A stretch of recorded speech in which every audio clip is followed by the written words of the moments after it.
একের পর এক অভিযোগ, সেই অভিযোগে তৃণমূল নেতাদের গ্রেফতারে মানুষের ক্ষোভ, ডিম থেরাপি, প্রত্যেকদিনই সেই ছবি আপনাদের দেখায়। আরো একটা অভিযোগ, চাকরি পাইয়ে দেওয়ার নামে টাকা নেওয়ার, কৃষক পরিবারের থেকে টাকা নেওয়ার অভিযোগ, 6,50,000 টাকা নেওয়ার অভিযোগ তৃণমূল নেতার বিরুদ্ধে।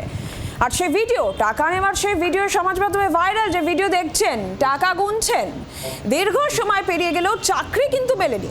এরপর সেই টাকা ফেরত চাইতে গেলে অভিযোগকারীকে মিথ্যা মামলায় ফাঁসানোর হুমকি দেওয়ার অভিযোগও উঠছে। তিলের ভেতরে জয়েন্ট করাবে, এখন পর্যন্ত পালিয়ে বেড়াচ্ছে। টাকা নেওয়া এবং সেই টাকা গুনছেন তৃণমূল নেতা, সেই সিসিটিভি ফুটেজে ধরা পড়েছে সবটাই। রণজয় সিংহ রয়েছেন টেলিফোন লাইনে প্রতিনিধি। রণজয়, ঠিক কি কি অভিযোগ, কি ঘটেছে?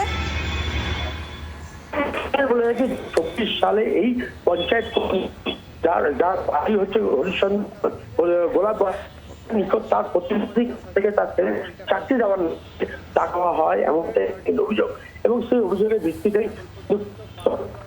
রণজয়, কথা স্পষ্ট হচ্ছে না তোমার।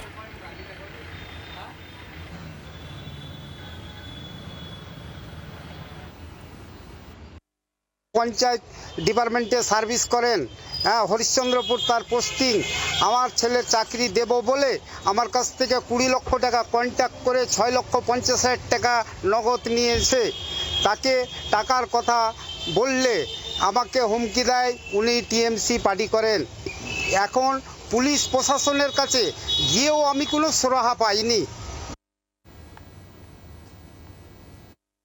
দেখুন, যে সরকারি কর্মী, পঞ্চায়েতের কর্মী যে টাকা নিয়েছে, অমলকান্তি সরকার নাম তার জানতে পেরেছি, সে কোনোভাবে ছাড়া পাবে না।